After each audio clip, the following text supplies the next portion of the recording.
दिन भर की तमाम बड़ी और अहम खबरों के साथ हाजिर हूं मैं अमृता चौरसिया। शुरुआत हेडलाइंस से। न्यूयॉर्क में अगले हफ्ते पाकिस्तान के विदेश मंत्री शाह महमूद कुरैशी से मिलेंगी विदेश मंत्री सुषमा स्वराज। सरकार ने पाकिस्तान के आग्रह पर किया फैसला। बातचीत के एजेंडे में करतारपुर कॉरिडोर मुद्दा भी होगा शामिल।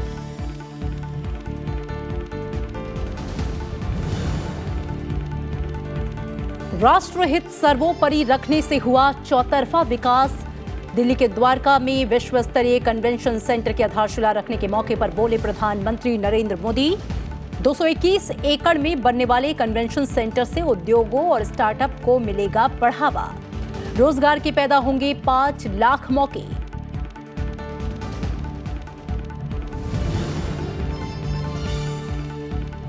भारत ने व्यापार आसान बनाने के लिए नीतियों में किए बदलाव। रोमानिया में प्रहोवा चैम्बर ऑफ कॉमर्स में उपराष्ट्रपति एम वेंकैया नायडू का संबोधन।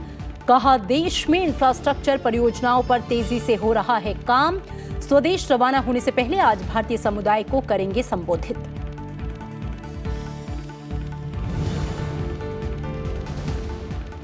और केंद्र सरकार ने छोटी बचत योजनाओं पर ब्याज दरों में 0.4% तक का किया इजाफा। नई दरें अक्टूबर से दिसंबर की तिमाही के लिए होंगी प्रभावी। पीपीएफ पर 8% और सुकन्या समृद्धि योजना पर 8.5% मिलेगा ब्याज।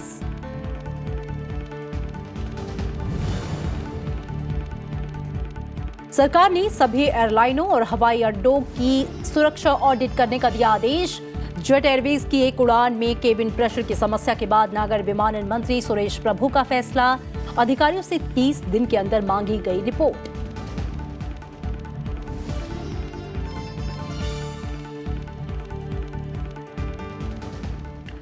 भारत और पाकिस्तान के बीच करीब 3 साल से रुकी बातचीत फिर से शुरू होगी। विदेश मंत्रालय ने आज इसका खुलासा करते हुए कहा कि ये बातचीत दोनों देशों के बीच न्यूयॉर्क में होगी। ये बातचीत विदेश मंत्री सुषमा स्वराज और पाकिस्तान के विदेश मंत्री शाह महमूद कुरैशी के बीच होगी। विदेश मंत्रालय के प्रवक्ता रवीश कुमार ने गुरुवार को बताया कि न्यूयॉर्क में संयुक्त राष्ट्र महासभा की बैठक के समय विदेश मंत्री सुषमा स्वराज और पाकिस्तान के विदेश मंत्री शाह महमूद कुरैशी मुलाकात करेंगे। इसके लिए पाकिस्तान के प्रधानमंत्री इमरान खान और विदेश मंत्री शाह महमूद कुरैशी ने अलग अलग पत्र लिखा था। 17 सितंबर को पाकिस्तान के उच्चायुक्त सुहैल महमूद ने विदेश मंत्री सुषमा स्वराज को दोनों चिट्ठियां सौंपी थी। गुरुवार को सुरक्षा मामलों की मंत्रिमंडलीय समिति की बैठक में इस बारे में फैसला लिया गया। इस समय मैं ये कंफर्म कर सकता हूं कि पाकिस्तान के रिक्वेस्ट के बाद हमने ये तय किया है कि हमारे विदेश मंत्री और पाकिस्तान के विदेश मंत्री के बीच न्यूयॉर्क में यूएनजीए के साइडलाइंस में ये मीटिंग होगी। जो समय है, जो तारीख है, वो जो हम दोनों के परमानेंट मिशन हैं उन दोनों के बीच में कंसल्टेशन से इसको तय की जाएगी। विदेश मंत्रालय ने कहा कि इस मुलाकात में करतारपुर में तीर्थयात्रियों को वीजा मुक्त यात्रा कॉरिडोर देने के अलावा अन्य कई मुद्दों पर बात होगी, लेकिन यह दोनों देशों के बीच समेकित वार्ता की शुरुआत नहीं है। उन्होंने कहा कि पाकिस्तान के आग्रह पर इसे स्वीकार किया गया है और संभावना है कि यह मुलाकात 29 सितंबर को संयुक्त राष्ट्र महासभा में विदेश मंत्री के भाषण के पहले हो। इस मुलाकात को सिर्फ हम मुलाकात के तरीके से देखें। ये सिर्फ मीटिंग है, ये कोई टॉक नहीं है, ये कोई रिजम्पशन ऑफ डायलॉग नहीं है। ये उनकी तरफ से रिक्वेस्ट आई थी, उन्होंने मीटिंग के लिए रिक्वेस्ट की है और हमने उस मीटिंग के लिए हमने हामी भरी है। पाकिस्तान में इमरान खान के सत्ता संभालने के बाद प्रधानमंत्री नरेंद्र मोदी ने पत्र लिखकर बधाई दी थी। इमरान खान ने भी प्रधानमंत्री बनने के बाद भारत के साथ रिश्ते सुधारने की बात कही थी। पाकिस्तान चूंकि पड़ोसी है और वहां नई सरकार आई है, इसलिए उसके मिजाज को समझना जरूरी है और इसीलिए यह मुलाकात हो रही है। लेकिन जो मेरे सूत्र बता रहे हैं उसमें खास बात यह है कि आतंकवाद पर भारत की तरफ से काफ़ी कड़ी बात की जाएगी। राज्यसभा टेलीविजन के लिए कैमरा पर्सन मनोज के साथ दिल्ली से अखिलेश सुमन। विदेश मंत्रालय ने जम्मू कश्मीर में सीमा पर मंगलवार को बीएसएफ के एक जवान के शव के साथ बर्बरता की कड़ी निंदा की है। विदेश मंत्रालय ने कहा कि इस मामले को पाकिस्तान के साथ उठाया जाएगा। मंगलवार को पाकिस्तानी जवानों ने बीएसएफ के जवान नरेंद्र कुमार को पहले गोली मारकर गंभीर रूप से घायल किया और फिर उनका गला रेत दिया। I can say a barbaric incident which not only defies logic, not only defies civilized behavior, but also is against all international norms. I understand that the BSF has strongly taken up the matter with their counterpart on the Pakistani side. And of course, yes, I think it's a very serious issue, and definitely we will take it up with the Pakistani side at an appropriate manner. प्रधानमंत्री नरेंद्र मोदी ने कहा है कि जनहित और देश हित में उनकी सरकार कड़े फैसले लेने से न पीछे हटी है और न पीछे हटेगी। दिल्ली के द्वारका में विश्व स्तरीय कन्वेंशन सेंटर की आधारशिला रखने के बाद प्रधानमंत्री ने ये बात कही। उन्होंने कहा कि अर्थव्यवस्था तेज गति से आगे बढ़ रही है और रोजगार के एक क्षेत्र में भी इसका असर दिख रहा है। प्रधानमंत्री ने कहा कि नया कन्वेंशन सेंटर स्टार्टअप के लिए संजीवनी का काम करेगा। प्रधानमंत्री नरेंद्र मोदी ने गुरुवार को दिल्ली के द्वारका में इंडिया इंटरनेशनल कन्वेंशन और एक्सपो सेंटर की आधारशिला रखी। प्रधानमंत्री ने कहा कि उनकी सरकार में देश हित में कड़े फैसले लेने का साहस है। उन्होंने 3 सार्वजनिक बैंकों के विलय की घोषणा का हवाला देते हुए कहा कि ये मामला 2.5 दशक से लटका हुआ था। किसी सरकार ने ये फैसला लेने का साहस नहीं जुटाया। प्रधानमंत्री ने कहा कि भविष्य में भी उनकी सरकार कड़े फैसले लेने से नहीं हिचकेगी। देश में पिछले 4 वर्षों में चौतरफा विकास इसलिए संभव हो पाया, उन्हीं संसाधनों के रहते सरकार बेहतर काम इसलिए कर पाई क्योंकि राष्ट्रहित को सर्वोपरि रखा गया, व्यवस्थाओं को सही दिशा की तरफ मोड़ा गया। साथियों, मैं आपको विश्वास दिलाता हूं कि जनहित में मुश्किल से मुश्किल फैसले लेने का ये सिलसिला जारी रहेगा। प्रधानमंत्री ने कहा कि भारतीय अर्थव्यवस्था 8% की विकास दर से आगे बढ़ रही है। उन्होंने कहा कि अगले 5-7 सालों में अर्थव्यवस्था का आकार बढ़कर $5 ट्रिलियन का हो जाएगा। इसमें से 1 ट्रिलियन विनिर्माण और खेती से आएगा। उन्होंने कहा कि जीडीपी में वैश्विक व्यापार की हिस्सेदारी 40% करने के लिए नई नीति बनाई जा रही है। उन्होंने कहा कि आईटी, रिटेल जैसे कई क्षेत्रों में रोजगार तेजी से बढ़ रहा है। देश के आईटी सेक्टर में भी रोजगार निर्माण में जबरदस्त वृद्धि देखने को मिल रही है। रिटेल के क्षेत्र में अभूतपूर्व अवसर बन रहे हैं। अकेला ई कॉमर्स सेक्टर ही $50 अरब से अधिक का रेवेन्यू जनरेट कर रहा है। जितना ये व्यापक हो रहा है, उतना ही अधिक रोजगार भी दे पा रहा है। प्रधानमंत्री ने कहा कि उनकी सरकार का मकसद विश्व स्तरीय इंफ्रास्ट्रक्चर और कारोबार में सहूलियत को बढ़ावा देना है। उन्होंने ये भी कहा कि कन्वेंशन सेंटर दिल्ली के अंदर एक मिनी सिटी होगा, जहां एक ही परिसर में सभी बाजार से लेकर दफ्तर जैसी तमाम आधुनिक सुविधाएं मुहैया होंगी। उन्होंने कहा कि इस कन्वेंशन सेंटर से उद्योगों और स्टार्टअप को बढ़ावा मिलेगा।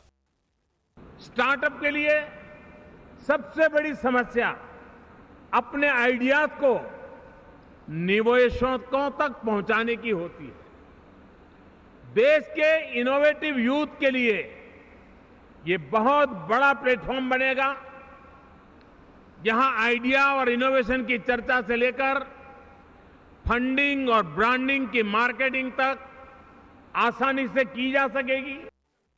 इस कन्वेंशन सेंटर में 10,000 लोगों के बैठने की सुविधा होगी। बैठने की क्षमता के लिहाज से ये दुनिया के शीर्ष 5 और एशिया के 3 शीर्ष कन्वेंशन हॉल में शुमार होगा। द्वारका सेक्टर 25 में बन रहा यह सेंटर 221 एकड़ क्षेत्र में फैला होगा। इसके निर्माण में 25,700 करोड़ रुपए की अनुमानित लागत आएगी। कार्यक्रम में हिस्सा लेने के लिए प्रधानमंत्री धौला कुआं से एयरपोर्ट मेट्रो के जरिए कार्यक्रम स्थल पहुंचे थे। पंचानन मिश्रा, राज्यसभा टीवी।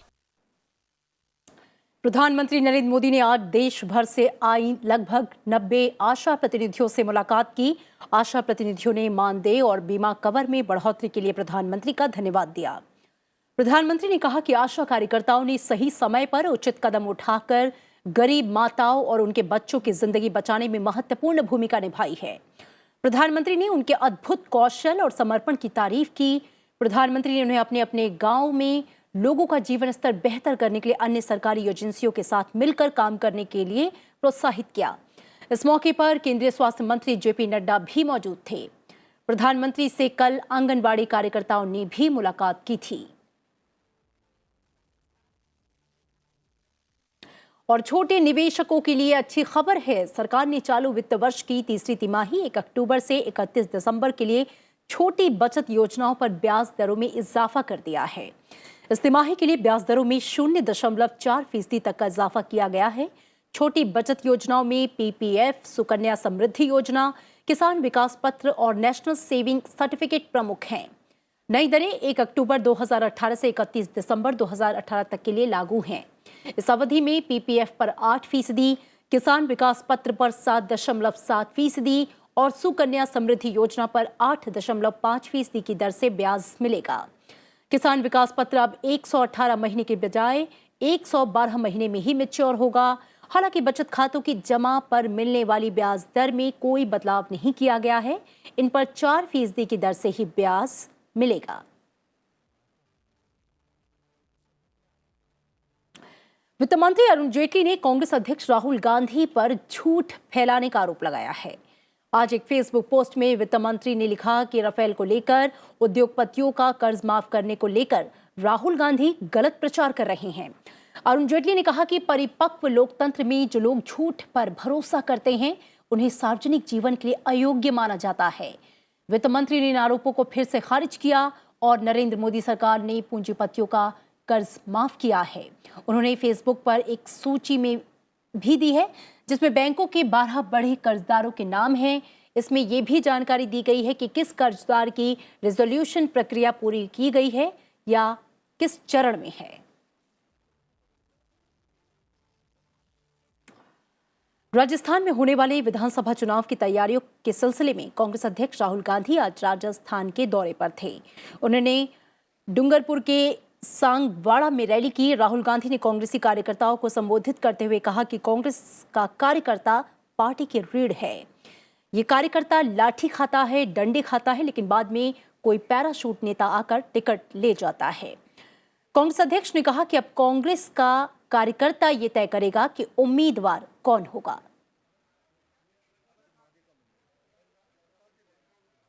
आप कांग्रेस पार्टी की रीढ़ की हड्डी हो, लाठी लगती है आप खाते हो, पसीना आपका, खून आपका, और चुनाव से पहले ऊपर से पैराशूट गिरता है। नए कैंडिडेट आते हैं। इस बार कांग्रेस का कार्यकर्ता डिसाइड करेगा कैंडिडेट कौन होगा। और आइए यहाँ लेंगे एक छोटा सा ब्रेक। आप देखते रहिए राज्यसभा टीवी।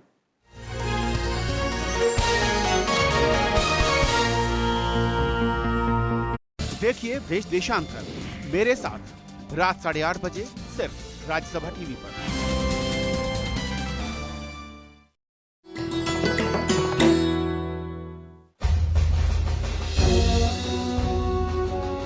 राष्ट्रपति भवन स्थित जयपुर स्तंभ 145 फीट ऊंचा ये टावर ब्रिटिश वायसराय को जयपुर के तत्कालीन महाराजा सवाई माधव सिंह की भेंट। स्तंभ का ऊपरी हिस्सा कांच से बने षटकोणीय सितारे और कांस्य कमल से सुसज्जित। स्तंभ के भीतर लगी 5 टन वजनी शैफ्ट से ये कमल घूमता है 6 इंच वृत्ताकार, और ये प्रक्रिया दोहराई जाती है हर 3 सेकंड बाद बार बार।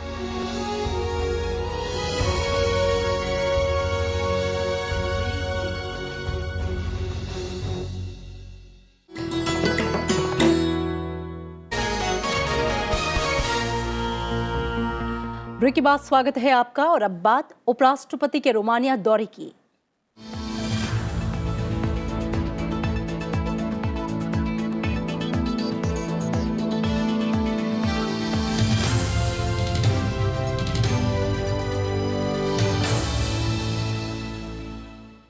उपराष्ट्रपति एम वेंकैया नायडू ने गुरुवार को रोमानिया में Prahova chamber of commerce and industry में कई कंपनियों के प्रमुखों को संबोधित किया। उपराष्ट्रपति ने कहा कि भारत और रोमानिया के राजनीतिक नेतृत्व ने आर्थिक विकास का फायदा उठाने के लिए बेहतर नीतियां बनाई हैं। उन्होंने कहा कि भारत में बड़े स्तर पर बदलाव हो रहा है। भारत आज दुनिया की बड़ी अर्थव्यवस्थाओं में सबसे तेजी से बढ़ रहा है।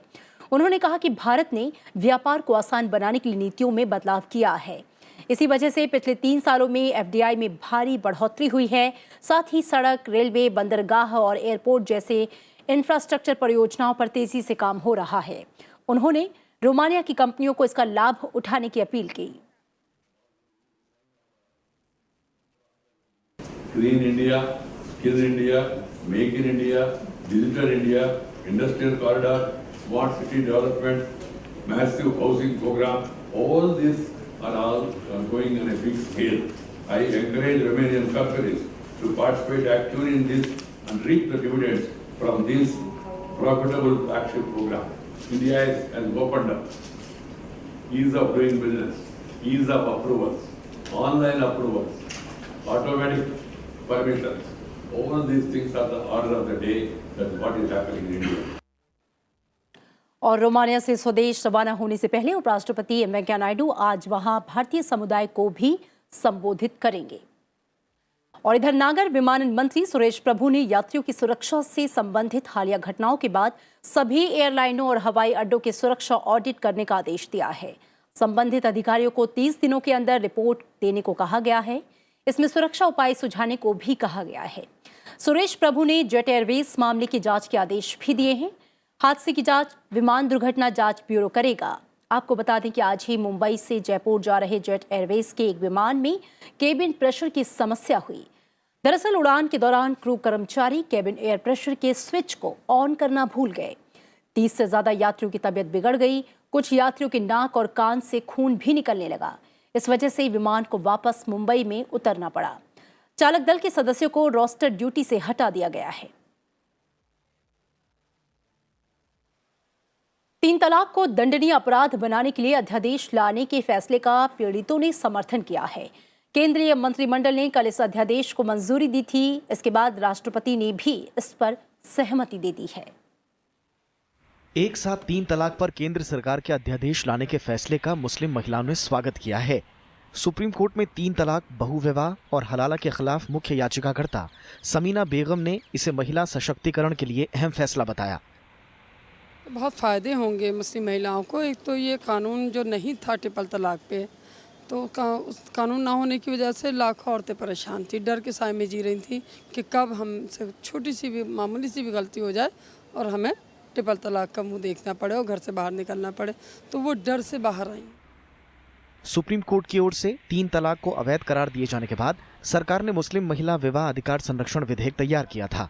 लोकसभा से ये विधेयक पारित हो चुका है, लेकिन राज्यसभा में लंबित है। विशेष रूप से महिलाओं के प्रति जो अन्याय हो रहा था उसको मोदी सरकार ने ख़त्म किया है जी।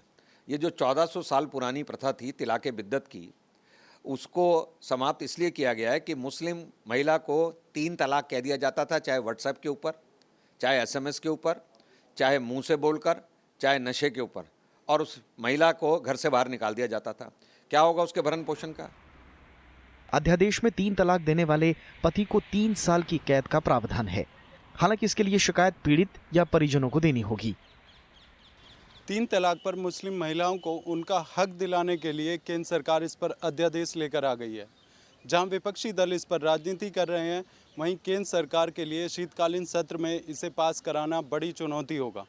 दिल्ली से कैमरामैन विजय के साथ Vipin Chauhan, Rajya Sabha TV. Supreme court ने एयरसेल मैक्सिस डील मामले में जांच पूरी करने के लिए समय सीमा 3 महीने के लिए बढ़ा दी है। ये मियाद प्रवर्तन निदेशालय की मांग पर बढ़ाई गई। जांच एजेंसी की तरफ से पेश हुए अतिरिक्त सॉलिसिटर जनरल तुषार मेहता ने सुनवाई के दौरान कोर्ट में कहा कि मामले से जुड़े कुछ आरोपियों के ईमेल की जांच की जानी बाकी है।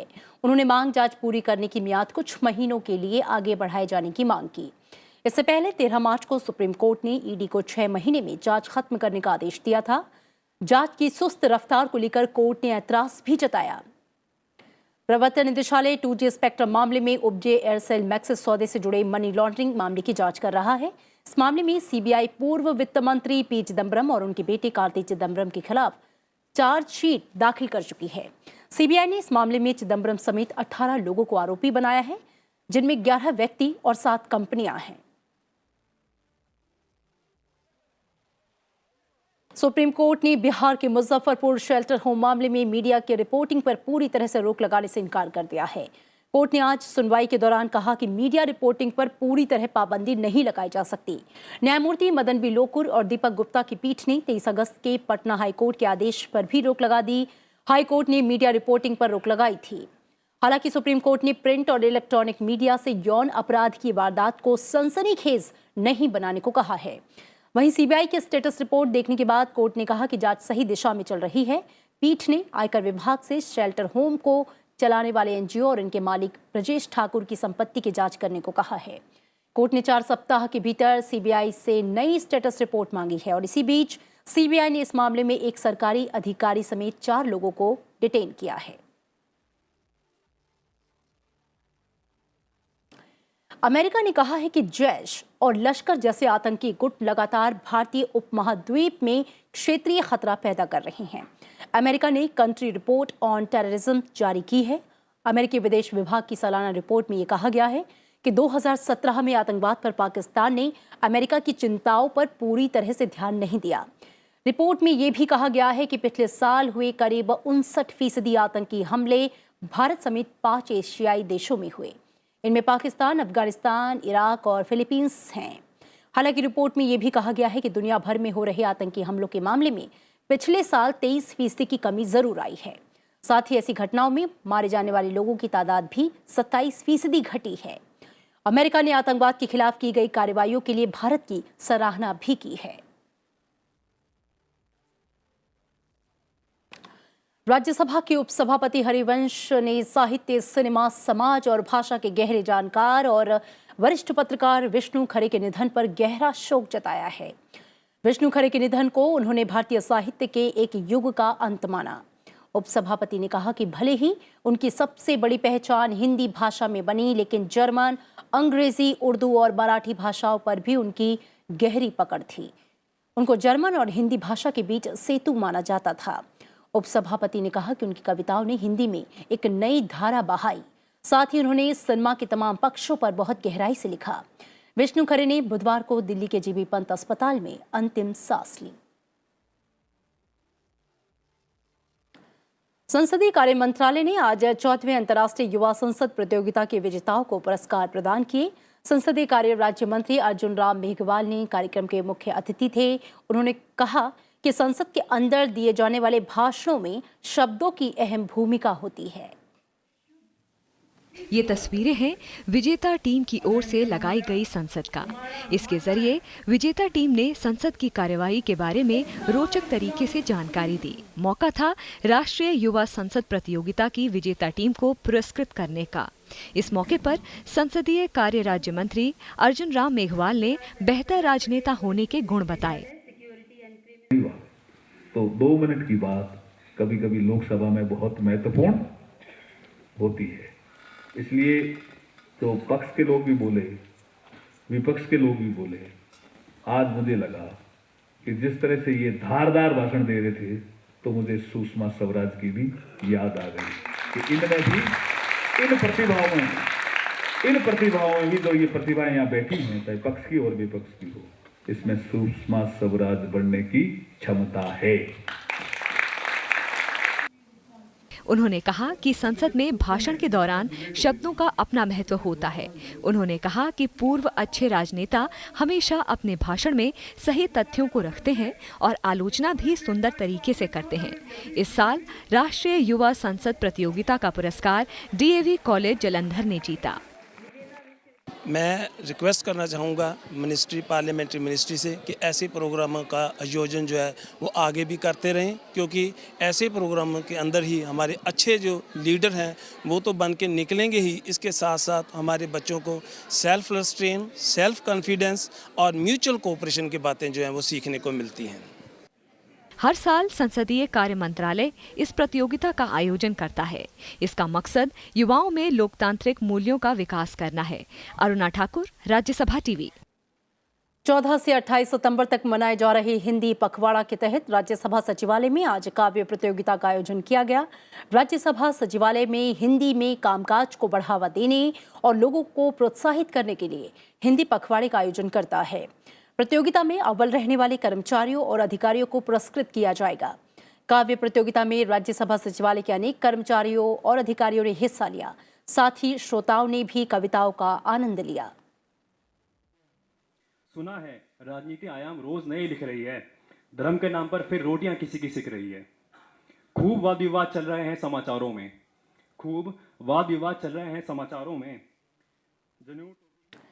और चाइना ओपन बैडमिंटन टूर्नामेंट में किदाम्बी श्रीकांत और पीवी सिंधु अपने अपने वर्ग में क्वार्टर फाइनल में पहुंच गए हैं। पीवी सिंधु ने महिला एकल वर्ग के प्री क्वार्टर फाइनल में थाईलैंड की खिलाड़ी बुसाना को मात दी।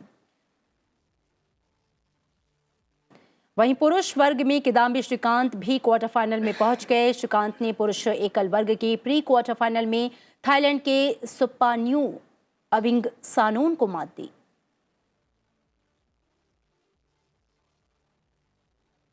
और इसी के साथ इस बुलेटिन में मेरे साथ इतना ही, लेकिन आप देखते रहिए राज्यसभा टीवी। नमस्कार।